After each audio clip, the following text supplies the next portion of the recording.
Dear students, welcome my SR mathematics class. Friends, आज हम लोग दो चर वाले रैखिक समीकरण युग्म की जो हम लोग का चैप्टर चल रहा था, तो उसको हम लोगों ने उसका इंट्रोडक्शन, उसको सॉल्व करने के मेथड्स, सब चीज़ हम लोगों ने पढ़ चुके हैं। अब इसका हम लोग डेली लाइफ से रिलेटेड जो क्वेश्चन बनते हैं, कुछ शाब्दिक क्वेश्चन बनते हैं, शब्दों के द्वारा स्टेटमेंट में दिए जाते हैं, उन स्टेटमेंट से हम कैसे उसको इक्वेशन बनाएंगे और कैसे उसको सॉल्व करेंगे, इसके बारे में हमको सीखना है। अब शाब्दिक में जो है कई तरह से क्वेश्चन आते हैं, जैसे आपका दूरी और चाल से संबंधित क्वेश्चन आते हैं, एज उम्र का संबंधित क्वेश्चन आता है, ठीक है, क्रय विक्रय से संबंधित क्वेश्चन आता है, और आपका कभी कभी जो है लीनियर इक्वेशन ही दिया रहता है, लेकिन वो आपको एग्जैक्ट लीनियर इक्वेशन के फॉर्म में नहीं होता है, तो उसको हम लोग जो है परिवर्तित करके, कन्वर्ट करके लीनियर इक्वेशन के फॉर्म में पहले चेंज करते हैं, फिर उसको सॉल्व करके लास्ट में हम जो है जो हम लोग सपोजिशन करते हैं अपनी तरफ से, जो मानते हैं उस वहाँ पे वैल्यू पुट करके हमको जो एग्जैक्ट हमारा जो चर राशि है उस समीकरण में या उस वेरिएबल्स है उसका वैल्यू हम लोग फाइंड करते हैं। तो आज हम लोग को यही एप्लीकेशन के बेस पे हम लोग को ये सीखना है कि हम लोग दो चर वाले रैखिक समीकरण के युग्म की सहायता से कैसे जो है हम अपने शाब्दिक प्रॉब्लम, जो वर्ड प्रॉब्लम जो हैं या शाब्दिक जो समस्याएं हैं, जो क्वेश्चंस बनते हैं हमारे, जो उम्र से संबंधित होते हैं, क्रय विक्रय से संबंधित होते हैं, चाल से संबंधित होते हैं, समय से संबंधित होते हैं, तो इनसे रिलेटेड जो क्वेश्चन होते हैं इनको हम लोग जो है कैसे कन्वर्ट करते हैं और कैसे हम लोग इसको सॉल्व करते हैं, इसके बारे में हम लोग को सीखना है। तो सबसे पहले जो जैसे यहाँ पे आप लोगों को देखना भी है, दो चर वाले रैखिक समीकरणों का परिवर्तनीय समीकरण तथा शाब्दिक प्रश्न, यानी दो चर वाले रैखिक समीकरण आपको दिए हैं तो उनको हम कैसे परिवर्तित करेंगे, परिवर्तित करके कैसे हम समीकरण के फॉर्म में लाएंगे, और फिर हमारे पास जो मेथड है आलेखीय विधि, प्रतिस्थापन विधि, विलोपन विधि, क्रॉस वज्रगुणन विधि, इन विधियों के द्वारा कैसे उसको हम हल कर पाएंगे। तो क्योंकि इन विधियों को हम तभी अप्लाई कर पाएंगे जब वो हमारे मानक समीकरण के रूप में होंगे, लीनियर पेयर के मानक समीकरण के फॉर्म में जब वो इक्वेशन आएंगे तब हम इन फार्मूलों का यूज कर पाएंगे और उसकी सहायता से हम उसका वैल्यू फाइंड कर पाएंगे। तो सबसे पहले आते हैं परिवर्तनीय रूप वाले, सबसे पहले इस टॉपिक से आते हैं, परिवर्तनीय रूप जो आपका है इस पे आते हैं, और इसको हम लोग समझने के लिए क्या करते हैं, कुछ क्वेश्चंस को लेते हैं। क्या करते हैं, अगर आपका जैसे इक्वेशन आपका 1/x एंड 1/y के फॉर्म में अगर, यानी जो आपकी चर राशियाँ हैं नीचे आपके डिनोमिनेटर में जो है हर में है, तो हम लोग क्या करते हैं इस तरह की संख्याओं में, इस तरह के समीकरण में 1/x को p मान लेते हैं या 1/y को q मान लेते हैं। अब देखिए हमने 1/x को p माना है और 1/y को q माना, यहाँ कोई कंडीशन नहीं है, कोई बाउंडेशन नहीं है, इसको आप अपने अकॉर्डिंग जो है दूसरे वेरिएबल के फॉर्म में भी मान सकते हैं, u भी मान सकते हैं, ठीक है, wx मान सकते हैं, जो भी आप जो है इससे डिफरेंट होना चाहिए, जो यहाँ x y है या यहाँ पे t जो वेरिएबल है उससे डिफरेंट वेरिएबल आप वही वेरिएबल मान सकते हैं, इसके लिए कोई बाउंडेशन नहीं है, हम लोग p की मान। ये आपका 1/x plus y 1/x minus y इस फॉर्म में अगर है तो इसको भी हम लोग ऐसे p मान लेते हैं और इसको q मान लेते हैं, फिर हम लोग इसको लीनियर इक्वेशन के फॉर्म में चेंज कर लेते हैं, और चेंज करने के बाद क्या करते हैं वहाँ से p और q की वैल्यू फाइंड कर लेंगे, फिर लाके जहाँ पे हम लोग लेट किए हैं वहाँ पे रख देंगे तो हमको x और y की वैल्यू मिल जाती है, ठीक है। तो इस तरह के जो समीकरण होते हैं उस समीकरण में हमको दो बार उसी मेथड को अप्लाई करके सॉल्व करना होता है, और इस तरीके से हम एक बार में निकाल सकते हैं। तो आइए कुछ एग्जाम्पल की सहायता से इसको हम लोग देखते हैं। जैसे हम क्वेश्चंस लेते हैं, पहला क्वेश्चन जो हमारा है क्वेश्चन नंबर 1 है 2/x plus 3/y equal to 13, और दूसरा समीकरण है आपका 5/x minus 4/y equal to -2। अब इसको हमें जो है हल करना है, निम्न रैखिक समीकरण को क्या कीजिए को हल कीजिए, यानी इसको हमें सॉल्व करना है। तो सॉल्व करने के लिए क्या किया जाएगा, इसमें देखिए हमारा जो मानक समीकरण होता था क्या होता था, a1x plus b1y plus c1 equal to 0, a2x plus b2y plus c2 equal to 0, ये हम लोग का मानक समीकरण होता है। तो हम लोग क्या करेंगे, इस समीकरण को इस फॉर्म में हमको लाएंगे, तो लाने के लिए क्या करेंगे हम लोग, जैसे यहाँ पे सोल्यूशन लिखेंगे, हमने बताया कि अगर 1/x 1/y के फॉर्म में है तो उसको हम रिलेट कर लेते हैं। यहाँ माना 1/x = p and 1/y = q। इसको हमने समीकरण 1 मान के यहाँ पे छोड़ा। अब देखिए जो आपका मेन समीकरण पे यहाँ पे आ जाइए 1/x को आपने p मान लिया तो 2/x है तो इसको आप 2 × 1/x लिखेंगे तो ये क्या हो जाएगा आपका 2p हो जाएगा। और ये कितना हो जाएगा आपका 3q = 13। ये आप इक्वेशन 2 और यहाँ पे हम जो है ये हो जाएगा आपका 5p - 4q = -2 इक्वेशन 3। अब ये हमारा जो समीकरण था ये लीनियर के फॉर्म में आ गया, स्टैंडर्ड फॉर्म के फॉर्म में हो गया। अब इसको आपके पास 3 मेथड 4 मेथड्स हैं, किसी भी मेथड्स को अप्लाई करके आप इसकी वैल्यू फाइंड कर सकते हैं। चाहे आप प्रतिस्थापन लगाइए या फिर विलोपन लगाइए या फिर आप जो है वज्र गुणन विधि लगाइए। ठीक है, तो तीनों मेथड आपको पता है। तो सबसे पहले हम क्या करते हैं, देखिए अगर हम विलोपन लगाते हैं तो विलोपन में क्या करना होता है, जिस भी चर राशि को आप विलोपित करना चाहते हैं, एलिमिनेट करना चाहते हैं, उसके कोएफिशिएंट्स को इक्वल करते हैं, गुणांक को इक्वल करते हैं। और अगर सेम साइन है तो हम सब्सट्रैक्ट करते हैं और डिफरेंट साइन है तो उसको हम लोग ऐड कर लेते हैं।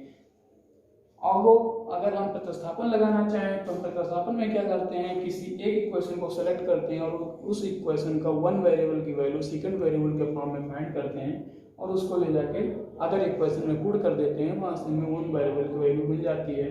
फिर उसको थर्ड इक्वेशन में पुट करके हम वहाँ से उसकी वैल्यू सेकंड वेरिएबल की वैल्यू फाइंड कर लेते हैं।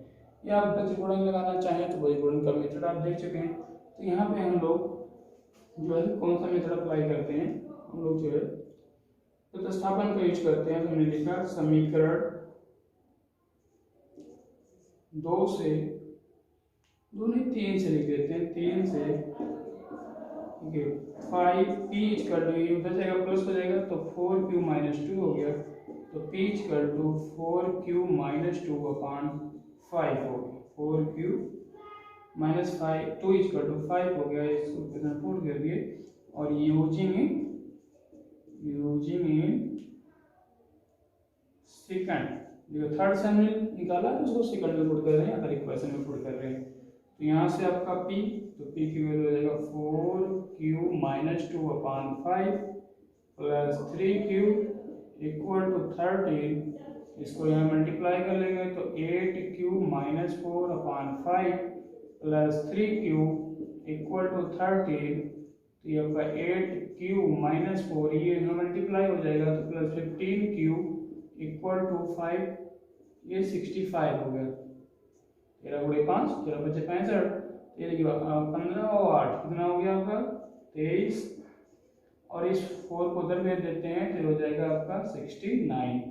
तो यहाँ से q की वैल्यू कितना आ गया 69/23। तो कितना हो जाएगा आपकी, ये 1 हो गया और ये 3 हो गया। तो this imply q = 3।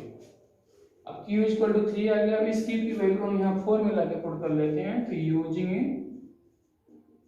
Using in equation 4, तो 4 में जब पुट करेंगे तो यहाँ से p = कितना हो जाएगा आपका 4 × 3 - 2/5।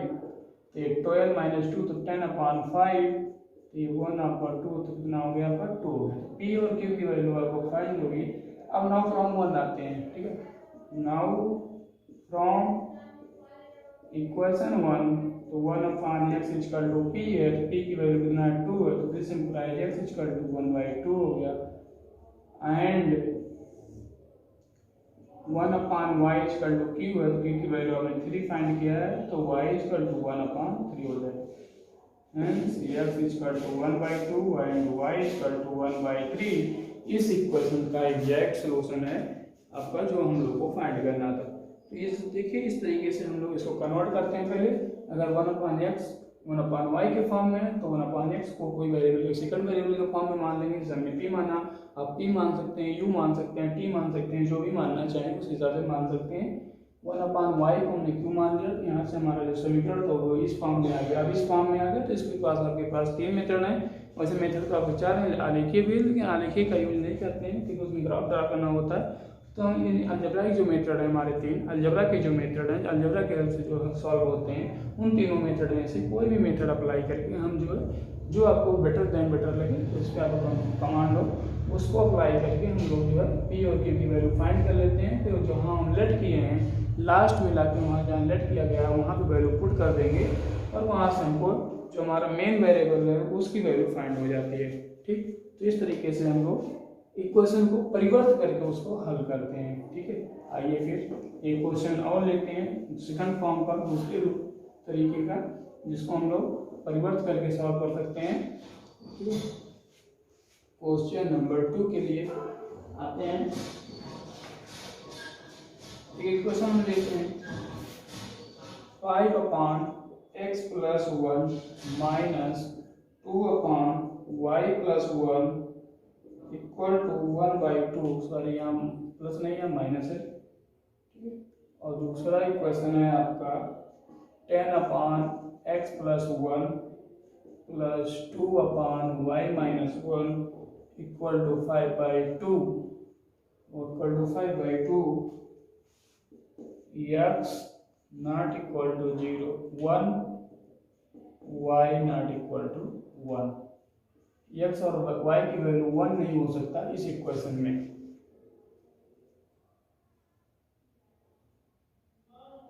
x नहीं -1 हुआ x के लिए, y के लिए +1।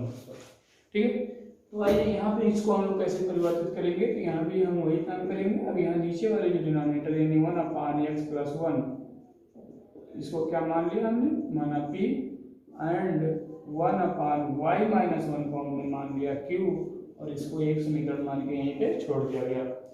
अब ये समीकरण क्या हो जाएगा आपका, इसलिए 5p - 2q = 1/2। ये क्वेश्चन नंबर सेकंड हो गया। और आपका ये हो जाएगा 10p + 2q = 5/2। Equation number third हो गया। ठीक, अब ये इक्वेशन आपका लीनियर के फॉर्म में हो गया। अब इसको आपको 3 मेथड में से कोई मेथड अप्लाई कर सकते हैं। अब यहाँ देखिए हमको देखने में 2 - 2q + 2q, जो q वाला टर्म है वो q वाला टर्म दोनों जगह सेम है और साइन भी डिफरेंट है। तो इसको हम यहाँ विलोपन मेथड लगा देते हैं, एलिमिनेशन लगा देते हैं। एलिमिनेशन से आसानी से आपका हल हो जाएगा। तो बाय एलिमिनेशन मेथड्स, ठीक, तो क्या हो जाएगा, adding equation second and third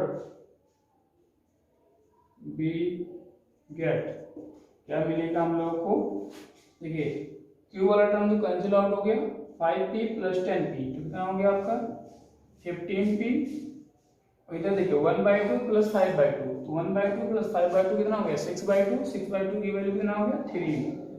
तो यहाँ से आपका p की वैल्यू कितना हो गया 3/15 यानी 1/5, ये 1 ये p की वैल्यू आ गया 1/5। इसको यूज कर लीजिए, यूजिंग इन सेकंड में थर्ड में यूज कर लेते हैं। सेकंड में यूज कर लिया हमने, तो सेकंड आपको 5 × p की जगह पे क्या हो जाएगा 1/5 - 2q = 1/2। तो यहाँ से देखिए 5 कैंसिल हो गया, तो -2q = 1/2, यहाँ 1 बचा है -1 हो गया, तो -2q = -1/2, तो q = 1/4। q की वैल्यू क्या आ गई, माइनस माइनस कैंसिल हो जाएगा और 2 जाकर डिवाइड करेगा तो 2 2 4 हो जाएगा। ठीक है, तो q की वैल्यू आ गई 1/4। अब आता है कहाँ पे क्वेश्चन 1 पे। नाउ फ्रॉम इक्वेशन 1, तो 1/x + 1 = p, p की वैल्यू कितना है आपका 1/5, तो दिस इंप्लाइज x + 1 = 5, यहाँ से x = 4 एंड 1/y - 1 = q की वैल्यू 1/4, तो y - 1 = 4, तो y = 5। Hence x = 4 and y = 5।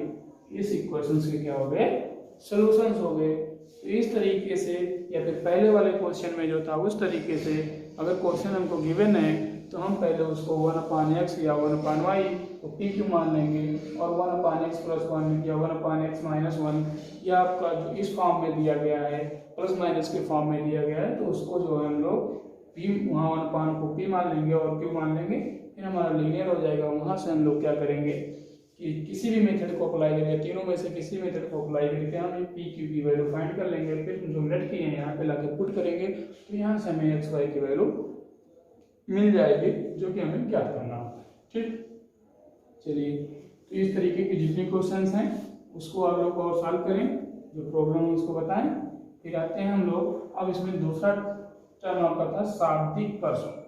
शाब्दिक प्रश्न यानी स्टेटमेंट्स क्वेश्चन जो होते हैं, जो स्टेटमेंट के फॉर्म में दिए होते हैं, उसको हम लोग कैसे हल करते हैं, तो इसके लिए आते हैं, उसको हम लोग देखेंगे यहाँ पे। इसमें भी कई तरीके से होते हैं। ठीक है, पहला जो है आयु संबंधित प्रश्न, आयु संबंधी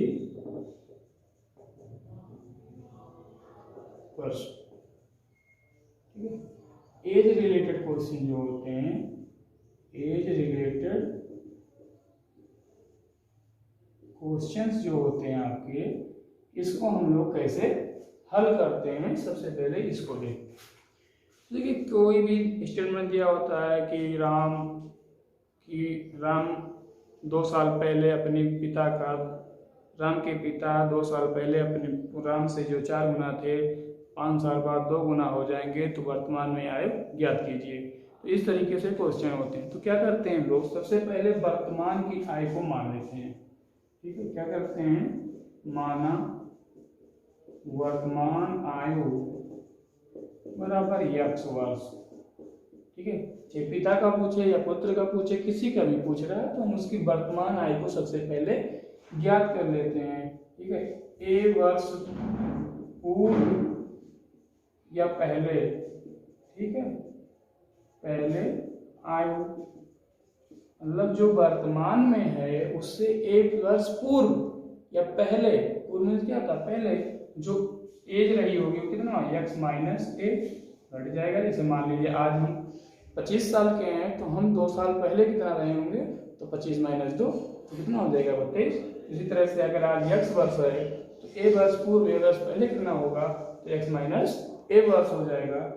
और a वर्ष बाद आयु कितना हो जाता है, आयु बराबर x प्लस a हो जाएगा। आज हम 25 के हैं, 3 साल बाद कितने होंगे, तो 25 प्लस 3, आज हमारा x है, तो a साल बाद कितना होगा, x प्लस a। तो इस तरीके से, तो ये 3 चीज़ों का ध्यान देना होता है एज संबंधी। उसके बाद में जो कंडीशन दिया रहेगा, उस कंडीशन के हिसाब से हम समीकरण बना लेंगे और उसको हल करेंगे। लेकिन ये 3 चीज़ें होती हैं। सबसे पहले जिसका आपको उम्र, एज फाइंड करना है, उसकी उम्र को हम, वर्तमान उम्र को हम लोग x मान लेते हैं। फिर जितना वर्ष पीछे कहेगा उतना x से घट जाएगा, और जितना वर्ष बाद में कहेगा उतना उसमें ऐड हो जाएगा। फिर दिए गए कंडीशन, दिए गए शर्त के अनुसार हम लोग समीकरण बना के उसको हल करते हैं। ठीक, तो आइए इस पर भी 1-2 क्वेश्चन करते हैं एज संबंधी से, क्या कैसे क्या होगा। ठीक है,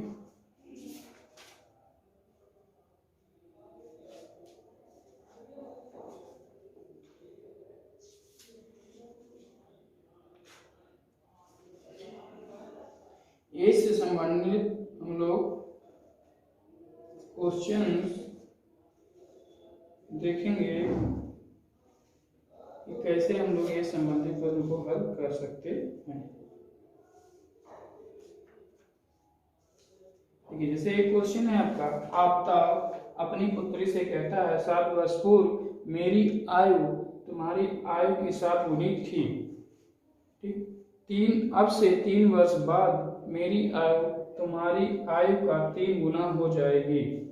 इस स्थिति को बीजगणितीय ग्राफिकीय रूपों में व्यक्त कीजिए। ये क्वेश्चन है, तो कौन कह रहा है, आफ्ताब कह रहा है। तो हम यहाँ क्वेश्चन के हिसाब से क्या करेंगे, स्टेटमेंट बनाएंगे हम लोग।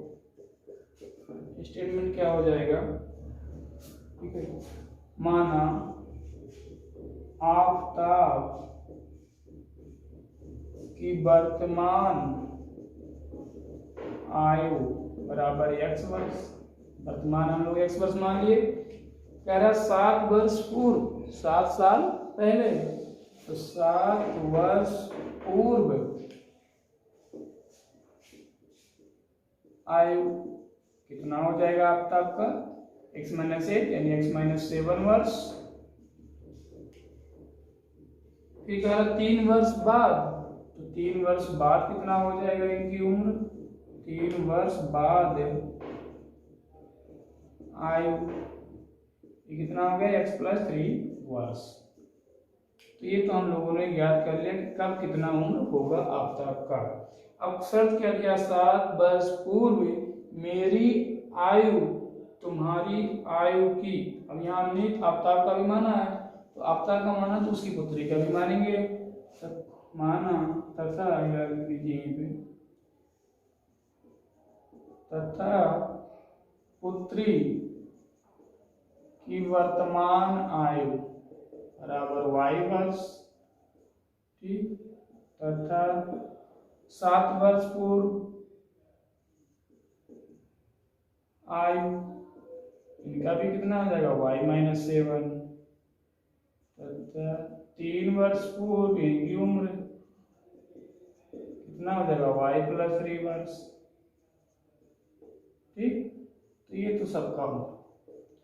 अब कह रहा 7 वर्ष पूर्व मेरी आयु तुम्हारी आयु के साथ गुनी थी, तो आपका कितना था 7 वर्ष पूर्व x माइनस 7, उसकी पुत्री कितनी थी y माइनस 7, आपका कितना गुना था 7 गुना, तो 7 से पुत्री वाले में गुणा हो गया, तो x minus 7 equal to 7y minus 49, तो x माइनस 7y इधर लगा प्लस हो जाएगा, तो प्लस 47 माइनस तो कितना हो जाएगा प्लस 42 इक्वल टू 0। पहला समीकरण हो गया। दूसरा कह रहा है 3 वर्ष बाद मेरी आयु तुम्हारी आयु 3 होगी, तो 3 वर्ष बाद आपका कितना था x प्लस 3, ये कितना था y प्लस 3, कितना गुना है 3 गुना, तुम्हारी आयु का 3 गुना, तो 3 से गुणा हो गया, ठीक है। तो x plus 3 equal to 3y plus 9, तो यहाँ से आपका x माइनस 3y और माइनस 6 इक्वल टू 0, ये समीकरण नंबर 2 हो गया। अब आपका समीकरण बन गया। अब आपके पास 3 मेथड 4 मेथड हैं, तो किसी भी मेथड को अप्लाई करके आप x y की वैल्यू फाइंड कर लीजिए। जो x y की वैल्यू आएगा, x का बताएगा आफ्ताब की वर्तमान आयु और y बताएगा पुत्री की वर्तमान आयु, ठीक। तो इस तरीके से हम लोग आयु संबंधित क्वेश्चन को हम लोग हल करते हैं और उसकी वर्तमान आयु को ज्ञात करते हैं, ठीक। अब दूसरा क्वेश्चन जो होता है शाब्दिक में, वो आपका जो है दूसरा क्वेश्चन जो शाब्दिक में लेते हैं हम लोग, वो है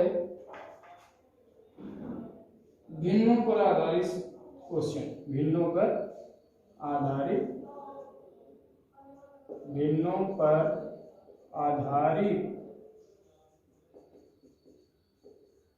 प्रश्न, ठीक है।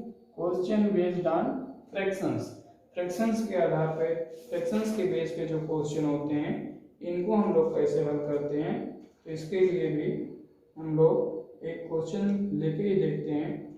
जैसे क्वेश्चन नंबर हम लेते हैं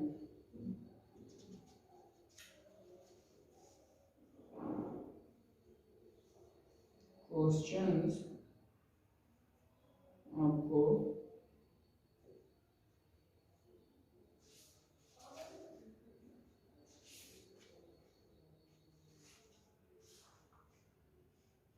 यदि किसी भिन्न के अंश और हर में तो जोड़ दिया जाए तो वह 9/11 हो जाता है।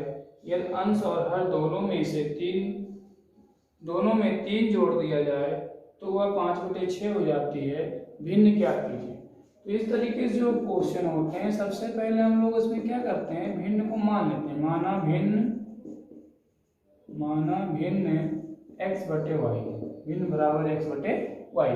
तो x क्या हो गया आपका अंश हो गया और y क्या हो गया आपका हर हो गया, डिनोमिनेटर ये डिनोमिनेटर, ठीक। तो पहला क्वेश्चन क्या कह रहा है, अकॉर्डिंग टू क्वेश्चन पहला कंडीशन क्या कह रहा है कि यदि किसी भिन्न के अंश और हर दोनों में 2 जोड़ दिया जाए तो x + 2 / y + 2, तो ये कितना हो जाता है, 9/11 हो जाता है। तो 9/11 क्रॉस मल्टीप्लाई कर लेते हैं तो x + 2 × 11 = 9 × y + 2। तो यहाँ से हो जाएगा 11x + 22 = 9y + 18। तो ये 11x - 9y इधर ले आएंगे +4 = 0। समीकरण नंबर 1 हो गया। फिर दूसरा शब्द कहता है एंड दूसरा कह रहा है कि यह दोनों में 3 जोड़ दिया जाए तो 5/6 हो जाता है। तो x + 3/y + 3 = 5/6 क्रॉस मल्टीप्लाई करेंगे आप तो 6x + 18 = 5y + 15। इसको ट्रांसफर कर लेते हैं तो 6x - 5y और इधर ले आते हैं तो +3 = 0। ये समीकरण नंबर 2 हो जाएगा। अब 1 और 2 को आप किसी भी मेथड से हल करके x y की वैल्यू फाइंड कर लेंगे और यहाँ पे लाके हम पुट कर देंगे तो हमारा जो है भिन्न ज्ञात हो जाएगा कि कौन सा फ्रैक्शन था। ठीक, फिर आपका जो है नेक्स्ट क्वेश्चन जो नेक्स्ट टाइप का क्वेश्चन होता है वो उस पे बेस होता है। तो वो आपका बेस्ड है वाणिज्य गणित पर यानी क्रय विक्रय पर। ठीक है, लाभ हानि पे इस तरीके से क्वेश्चन को बेस्ड होता है। तो इस टाइप का एक क्वेश्चन देखते हैं। अगला क्वेश्चन किस पे बेस है, वाणिज्य गणित। वाणिज्य गणित आधारित प्रश्न। वाणिज्य गणित आधारित प्रश्न जो होते हैं इनको हम लोग कैसे सॉल्व करते हैं।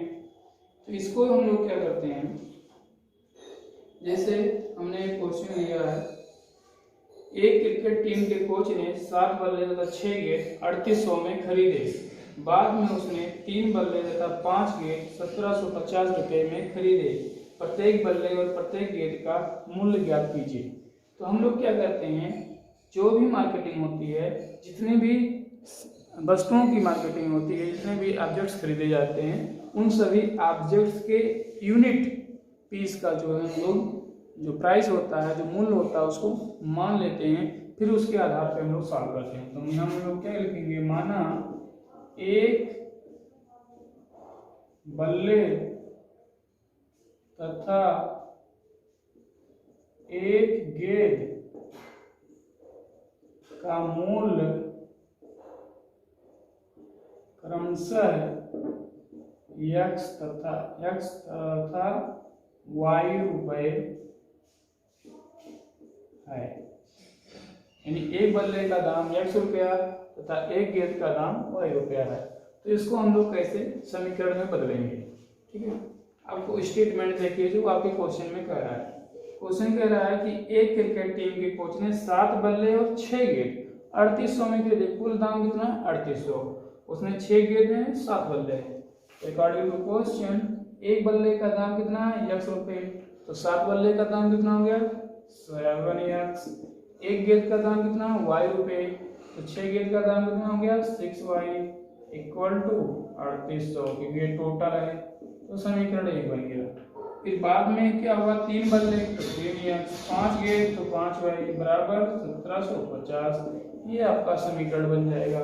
और इन समीकरण को हल करने के लिए आपके पास हम लोग के पास मेथड्स हैं, उन मेथड्स की सहायता से इसको हम लोग हल कर सकते हैं। ठीक है, तो ये हो गया आपका वाणिज्य गणित से संबंधित।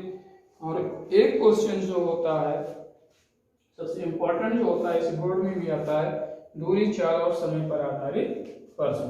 दूरी, चाल और समय पर आधारित प्रश्न। अगला जो टाइप्स है, प्रकार है, दूरी, चाल तथा समय पर आधारित प्रश्न। Question based on distance, speed and times.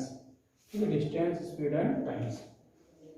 तो इस तरीके से क्वेश्चन में देखिए, यहाँ भी 2 चीजें होती हैं। ये यहाँ बोट और स्ट्रीम 2 की बात होती है। अगर आप ये आपका सपोज स्ट्रीम है, ठीक है, क्या पानी है, तो ये रिवर है या रिवर में ये फ्लो हो रहा है, बह रहा है रिवर में पानी, और इसकी डायरेक्शन क्या है, इस डायरेक्शन में बह रहा है। ठीक है, और इसमें कोई एक बोट है ठीक, कोई एक बोट है जो इसमें तैर रहा है, ठीक है, कोई एक बोट है जिसमें तैर। तो अगर देखिए, अब अगर हम वाटर जो स्ट्रीम है, जो धारा, इसकी चाल को अगर x किलोमीटर पर आवर मान लें, x किलोमीटर प्रति घंटा मान लें, और इसकी चाल को y किलोमीटर प्रति घंटा मान लें नाव की चाल को, तो जब अगर नाव स्ट्रीम की दिशा में, धारा की दिशा में प्रवाहित होता है, तब दोनों की चाल आपस में क्या होती है, जुड़ जाती है। और अगर धारा के विपरीत दिशा में नाव चलाना है तो दोनों की जो चाल होती है एक दूसरे से माइनस हो जाती है, उस समय नाव की चाल। अब अगर नाव धारा की दिशा में जा रहा है तब नाव की चाल कितना होगा, धारा की दिशा में नाव की चाल, धारा की दिशा में नाव की चाल ये बराबर x प्लस वाई किलोमीटर प्रति घंटा हो जाएगा, और विपरीत में कितना हो जाएगा, x माइनस वाई किलोमीटर प्रति घंटा। इस कॉन्सेप्ट को ध्यान में रखना है, और इसी पे जो हम लोगों का क्वेश्चन जो होता है ये सॉल्व होता है। ठीक है, इस पे आधारित एक क्वेश्चन देख लेते हैं ये। ठीक है, एक मोटर बोट धारा के प्रतिकूल 30 किलोमीटर और धारा के अनुकूल 28 किलोमीटर जाने में 7 घंटे का समय लगाती है। धारा के प्रतिकूल 21 किलोमीटर जाकर 5 घंटे में वापस आ जाती है। शांत जल में नाव की चाल और धारा की चाल ज्ञात कीजिए। तो क्या करेंगे हम लोग, माना शांत जल में धारा की चाल, धारा की चाल बराबर x किलोमीटर पर आवर, शांत जल में नाव की चाल बराबर y किलोमीटर पर आवर। ठीक, अब कह रहा धारा के अनुकूल, धारा के अनुकूल मोटर बोट या नाव या मोटर बोट की चाल बराबर x plus y kilometre per hour. धारा के प्रतिकूल, प्रतिकूल मतलब उसकी उल्टी दिशा में मोटर की चाल बराबर x माइनस वाई किलोमीटर प्रति घंटा। अब अकॉर्डिंग टू क्वेश्चंस, अब देखिए चाल बराबर समय बराबर क्या होता है, चाल बराबर दूरी बटे समय, तो समय बराबर क्या होता है, दूरी बटे चाल, दूरी बटे चाल। तो हम लोग यहाँ पे जो है समय के बेस पे हम लोग बनाते हैं। तो देखिए क्या रहा है, धारा 30 किलोमीटर धारा के प्रतिकूल और धारा के अनुकूल 28 किलोमीटर जाने में जो कुल समय लग रहा है वो 7 घंटे लग रहा है। तो धारा के अनुकूल समय बराबर कितना हो जाएगा, आपका देखिए अकॉर्डिंग टू क्वेश्चन, पहला अनुकूल में कितना चाल x प्लस वाई, तो दूरी कितना 28, तो 28 बटे x प्लस वाई और प्लस 30 बटे x माइनस वाई बराबर 7। ये समीकरण 1 हो गया। और फिर धारा, और वह धारा के प्रतिकूल 21 किलोमीटर जाकर वापस आ जाता है, तो 21 किलोमीटर जा रहा है फिर 21 किलोमीटर ही आ रहा है, तो 21 बटे x प्लस वाई प्लस 21 बटे x minus y equal to 5। ये समीकरण नंबर 2 हो गया। अब यहाँ हम 1/x प्लस वाई को p मान लेंगे और 1/x माइनस वाई को q मान लेंगे, फिर हमारा ये रैखिक समीकरण बन जाएगा। और रैखिक समीकरण बन गया तो फिर हम उसी मेथड से हल करके x y की वैल्यू फाइंड कर लेंगे, तो हमको पता चल जाएगा शांत जल में धारा की चाल और नाव की चाल। तो इस तरीके की प्रॉब्लम्स को हम इस तरीके से सॉल्व करते हैं, इसको आप लोग आगे सॉल्व करेंगे। ठीक है, अब हम लोग एक प्रकार की और इसमें समस्याएं बच जाती हैं, कार्य समय, कार्य और समय से संबंधित क्वेश्चन होते हैं। तो उस तरह की जो समस्याएं होती हैं उसको कैसे हम लोग हल करेंगे, इसको हम लोग अगले वीडियो में देखेंगे और उस पर कुछ हम लोग क्वेश्चंस भी करेंगे। Thank you.